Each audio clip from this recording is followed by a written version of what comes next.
इय्याका नअबुदु व इय्याका नस्तईन। मेरे पाकिस्तानियों, आज मैं एक आपके सामने ये हंगामी जो मीडिया टॉक करने लगा हूं, ये एक ऐसी खौफनाक और दर्दनाक और तकलीफदेह चीज है कि मैं समझा ये इंतजार नहीं कर सकती कल के लिए। मेरे साथ जावेद अली बैठे हुए हैं, एक तरफ उस्मान डार जो हमारे सियालकोट के प्रेसिडेंट हैं। मैं जरा अब आपको सिर्फ बताना चाहता हूं कि यहां हो क्या रहा है इस मुल्क में। मैं अपनी कौम को आगाह करना चाहता हूं कि पाकिस्तान को किस तरह एक बनाना रिपब्लिक बना दिया गया है। ना यहां कोई किसी कानून की फिक्र है ताकतवर को, ना उनको फिक्र है अपने आइन की। हमारा जो आइन है उसका आर्टिकल 14 वो वाज़ेह तौर पे कहता है कि हर इंसान की इज्जत की हिफाजत की जाएगी, हर इंसान की डिग्निटी को प्रोटेक्ट किया जाएगा। ये हमारा आइन हमें हक देता है। लेकिन जो ये जावेद अली से हुआ, ये मैं इसके मुंह से आप सबको आपको सुनना चाहिए कि इस इंसान से हुआ क्या। और मैं उसके बाद आपको बताऊंगा, ये जब खत्म कर देंगे, कि ये जावेद अली तो एक आदमी है जो सामने आ गया है। यहां इतने लोगों को इन्होंने, जब से हमारी गवर्नमेंट गई है, इस तरह के बयान दिलवाने की कोशिश की कि या हमारे एमपीज एमएनएज जो तकड़े वजीर हैं उनके खिलाफ दो, या उनके ऊपर वीडियो फिल्म बना दो, या ब्लैकमेल करने के लिए उनकी कोई ऑडियो टेप्स कर दो, या उनके ऊपर कोई करप्शन के केसेस बना दो ब्लैकमेल करने के लिए। सिर्फ एक इनका मकसद है कि किसी तरह तहरीक इंसाफ और इमरान खान को कमजोर करके इन चोरों को फिर से इलेक्शन जिता दिया जाए। अब मैं जावेद अली की इंट्रोडक्शन करवा दूं। इनको उस्मान डार ने, जो क्लास 4 होती है, जो क्लास 4 की नौकरी होती है, वो नौकरी दिलवाई सियालकोट में। ये खुद बताएंगे कि इनकी नौकरी एक चौकीदार थे जी, चौकीदार की नौकरी थी। इनको उठाया गया, पुलिस ने उठाया, और उसके बाद नामालूम अफराद ने उठाया। और अब इनसे पूछे, इनकी जबानी पूछे कि इनसे किया क्या गया। फिर मैं वापस आता हूं आपके पास। बोलो जावेद। अस्सलाम वालेकुम जी, मेरा नाम जावेद अली है। मैं चौकीदार की नौकरी करता हूँ एजुकेशन डिपार्टमेंट में। तो मुझे उधर बुलाया जाता है कॉल करके कि आप आएँ इधर और आप सैलरी अप्लाई करें और आपको जो है ना आपकी सैलरी में मिले। मैं उधर गया हूँ और मुझे उधर सुबह 11 बजे से लेके तकरीबन 3 साढ़े 3 बजे तक बैठाया जाता है। आप बैठो, करते हैं तकरीबन उधर 4 बजे के करीब 7-8 पुलिस वाले आते हैं। वो उधर से मुझे पहले हथकड़ी लगाते हैं, बाद में मेरे आंखों के ऊपर शर्ट बांधते हैं और ऊपर चोला डाल लेते हैं कि जैसे मैं कोई दहशतगर्द हूँ। ठीक है, उधर से मुझे प्राइवेट गाड़ी में उठाते हैं और ले जाते हैं नामलूम जगह पे। उधर जाके मेरे ऊपर मार्क्स चढ़ा होता है, आंखें बांधी होती हैं। तकरीबन 7-8 बंदे होते हैं वो जो मुझे जाते फर्श पे लटा देते हैं और मारना शुरू कर देते हैं कि तुमने, उस्मान डार ने तुमसे कितने पैसे लिए नौकरी दिलवाने के लिए। मैं कहता नहीं दिए। फिर भी मुझे दूसरी दफ़ा कभी उल्टा लटका देते हैं कि मानो तुमने उस्मान डार को पैसे दिए हैं, कॉन्ट्रैक्ट से लेके पैसे दिए हैं। जब नहीं मानता तब भी मुझे कभी सीधा लटका देते हैं, कभी उल्टा लटका देते हैं।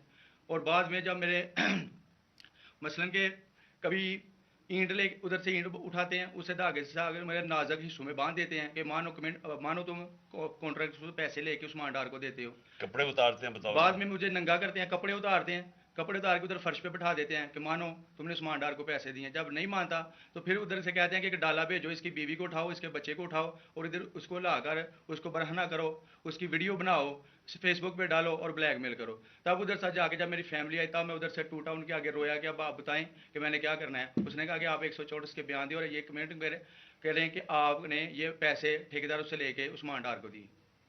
ये बताएं आप कि कोई, ये सब चुप हो जाते थे जब कोई आता था एक उधर आदमी? जब मेरी तो आंखें बांधी होती थी ठीक उस वक्त जब कोई आता था, उधर कोई अफसर आता था, ये कहते थे कि बड़े साहब आ गए हैं, बड़े साहब आ गए हैं, और सब साइलेंट हो जाते थे। जब वो आता था सब साइलेंट था। अब ठीक है लगे रहो, करते जाओ, लगे रहो। ये बात मैं अब आपके सामने ये जो जावेद अली ने बात रखी, ये हर तरह हम कंफर्म कर सकते हैं। कुरान के ऊपर हाथ रखने के लिए मेरे सामने तैयार थे। ये उस्मान डार को फंसाने के लिए, इसको करप्शन केसेस में लाने के लिए, ये सारी चीज़, ये जो इससे 164 का बयान दिलवाया गया, और फिर बीवी बच्चों को साथ वाले कमरे में ला के इनको कहा कि उसको नंगा करेंगे। ये सीधी बात बताए, बीवी को कहा कि उसको नंगा करके उसकी तस्वीरें बनाएंगे और फिर फेसबुक पे चलाएंगे। मैं आज अपनी बड़े रिस्पेक्ट से, मैं अपनी अदलिया से, मैं अपनी चीफ जस्टिस साहब से कहना चाहता हूं کہ دیکھیں میں اب سے نہیں, جب سے ہماری حکومت گئی ہے میں تب سے کہتا رہا ہوں کہ ہمارے بنیادی حقوق کی حفاظت کون کرے گا.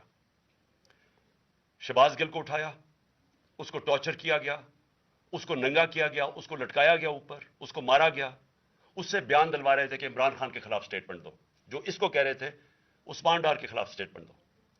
اس کو میں تب بھی, میں نے صرف ایک میرے منہ سے نکل گئی اور اس سے میں نکل گئی کہ ہم جس جج نے ان کو ریمانڈ دلوایا تھا واپس شہباز گل کو واپس جیل میں, جب وہ ٹارچر ہوا تھا تو میں نے کہا قانونی کارروائی کریں گے. میرے اوپر کنٹیمپٹ نوٹس کیا گیا, لیکن کوئی کسی نے ایک کسٹوڈیل ٹارچر ساری دنیا کے اندر منع ہے, کسٹوڈیل ٹارچر کے اوپر کچھ نہیں ہوا. پھر اعظم سواتی کو اٹھایا گیا اور ساری قوم کے سامنے جو اعظم سواتی نے اپنے زبان سے بتایا کہ اسے کیا گیا, ایک ٹویٹ کے اوپر, اس کا صرف ایک ٹویٹ کر دی تھی اس نے کہ NRO2 باجوہ نے دیا, جو سب قوم جانتی ہے. اس کے اوپر جو اس سے کیا گیا, پھر ویڈیو بھیجی گئی اس کی بیوی اور اس کی بیٹی کو. ایسی چیزیں اس ملک کی تاریخ میں کبھی نہیں ہوئی, یا میں تو نہیں کبھی سنی تھی ایسی چیزیں. شاید دہشت گردوں سے ہوتی ہوں, شاید کوئی باہر کے جاسوسوں سے ہوتی ہوں, غداروں سے, لیکن اپنے شہریوں کو اس طرح کرنا اس ملک کی تاریخ میں کبھی نہیں ہوا. میں نے جب مجھے گولیاں لگی, میں نے تب چیف جسٹس کو پہلے مخاطب ہوا, میں نے کہا دیکھیں جنہوں نے مجھے یہ قتل کرنے کی کوشش کیا وہ سارے اقتدار میں بیٹھے ہوئے ہیں. اس میں یہ جو ایک آدمی ڈرٹی ہیری جب سے جنرل باجوہ لے کے آیا یہاں, تب سے یہ تشدد شروع ہوا ہے. شہباز گل کا, اعظم سواتی کا, مجھے گولیاں لگی, یہ جو داستان آپ سن رہے ہیں, سوشل میڈیا کے بچوں سے پوچھیں جب سے یہ آدمی آئے ان سے اٹھ کے کیا ہوا. ان کو کم بند کمروں میں کپڑے اتارے گئے, ذلیل کیا گیا. ایک ماں باپ نے مجھے کال کی, انہوں نے کہا ابھی تک ان کا بیٹا نارمل نہیں ہوا. اس سے اوپر اتنا تشدد کیا کہ وہ ابھی تک نارمل نہیں ہوا. اور میں ان کو کہا جس طرح اس کو جاوید کو کہا میں نے سامنے آؤ, سب ڈرتے ہیں, نامعلوم افراد سے سب ڈرتے ہیں, اور کوئی کسی قسم کی پروٹیکشن کسی کو نہیں ہے, کیونکہ یہ قانون کے اوپر ہے, یہ جو مرضی کر لیں, کوئی ان کو بچانے والا نہیں ہے. کوئی جاوید جیسے انسانوں کو جب یہ کرتے ہیں, اس کو پھر دھمکیاں دی گئی کہ تم نے یہ بتانا کسی کو نہیں ہے, ہم یہ کر دیں گے, ہم تمہیں یہ مروا دیں گے. تو یہ اس ملک کی ہمارے پاس تو ایک ہی راستہ ہے, اور مجھے پتا ہے کہ عدلیہ کے اوپر پورا اٹیک ہے, یہ مافیا کا. یہ پولیٹیشین نہیں ہے, یہ مافیا ہے جو ٹیپیں بناتا ہے ججز کی, جو ہر قسم کی بلیک میل کرتا ہے. انٹیریئر منسٹر ٹیپ چلا رہا ہے کسی کی, یہ بالکل غیر قانونی چیز ہے. وہ جج کی ٹیپ چلا رہا ہے, وہ اس کی مریم وہ ٹیپ چلا رہی ہے کسی ارشد ملک جج کی, کبھی ثاقب نثار کی ٹیپ چل رہی ہے. یہ کسی مہذب معاشرے میں یہ چیزیں نہیں ہوتی. یہ کنٹرول کے لیے, عدلیہ کو کنٹرول کے لیے صرف یہ سارے حربے استعمال کیے جا رہے ہیں. میں آج اس پلیٹ فارم سے اپنے چیف جسٹس اور اپنی ہائر جوڈیشری کو, امید تو صرف آپ سے رہ گئی ہے. اس وقت جو جس طرح کا ظلم کیا جا رہا ہے, یہ نامعلوم افراد جو کر رہے ہیں اس ملک کے ساتھ, اور خاص طور پہ جو ڈرٹی ہیریا ہے, میری ساری انہوں نے, یہ کیسے ہو سکتا ہے کہ میری جو ساری JIT کی رپورٹ تھی, جو انہوں نے فورینسک ایویڈنس جمع کی ہوئی تھی, وہ ساری ختم کر دی ہے. ان 4 آفیسرز کو پھر اوپر بٹھا دیا جن کے اوپر پروسیکیوٹر جنرل نے کہا تھا کہ انہوں نے میری JIT کی ایویڈنس سیبوٹاج کرنے کی کوشش کی. اس نے ٹیررزم کورٹ کو بتایا ہے, ان کو واپس لا کے اوپر بٹھا دیا ہے. یعنی اس سے انصاف ملے گا, ساری ایویڈنس ختم کر دی ہے, تو ہمیں کدھر جائیں گے ہم؟ میری ریکویسٹ ہے چیف جسٹس صاحب, یہ جاوید علی کی, اس کے اوپر سوٹ موٹو ایکشن لیں, پتہ چلائیں کہ یہ کون لوگ ہیں. اور اوپر سے اس نے نامعلوم افراد نے اس سے سنا کہتے ہوئے کہ پولیس کے اوپر سارا الزام لگانا, پولیس کو پنچنگ بیگ بنانا, اور کچھ نہ کہنا, نہیں تو ہم تمہیں یہ کر دیں گے, مار دیں گے. دیکھیں جی, وقت آ گیا ہے. میں اپنی جوڈیشری سے یہ کہنا چاہتا ہوں کہ یہ جو بھی آپ کا سب سے بڑی جوڈیشری کی سب سے بڑی ذمہ داری ہمارے بنیادی حقوق کی حفاظت کرنا ہے. یہاں جس طرح یہ رجیم چینج کے بعد جس طرح بنیادی حقوق ختم کیے گئے ہیں, لوگوں کو لاوارث چھوڑ دیا ہے, سمجھ نہیں ہے لوگ جائیں کدھر انصاف کے لیے. ہم نے پرامن احتجاج جیل بھرو تحریک شروع کی, جو لوگوں کو اٹھا کے لے کے جا رہے ہیں, ان کو کپڑے نہیں دے رہے ہیں, ان کو دور دور لے گئے ہیں, کسی کو اٹک ڈرانے دھمکانے سے خوف پھیلا رہے ہیں. ایک طرف ایک پرامن احتجاج تاکہ ملک میں نقصان نہ پہنچے. اب ہماری قوم آگے مشکل میں ہے, مہنگائی میں ڈوب گئی. کبھی پاکستان کی تاریخ میں 41% مہنگائی انفلیشن نہیں ہوئی, چھوڑ کے گئے تھے 12% تھی, آج 41% ہے. ہم اس کے احتجاج کریں کہ چور اوپر بٹھا دیے, NRO مل گیا ہے, पकड़ के ये हालात होता है, सबको डराना धमकाना, जर्नलिस्ट को, सहाफियों को, टीवी चैनल्स को।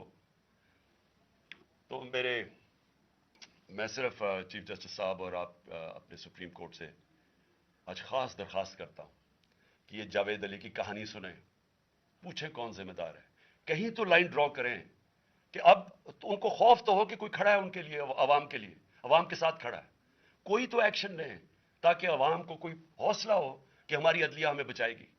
कौन बचाएगा जावेद? सोचें कि बीवी बच्चों को साथ वाले कमरे में जाके कहते हैं उसको नंगा करके उसको हम उसकी तस्वीरें बनाएंगे। ये कौन से माशरे में होता है?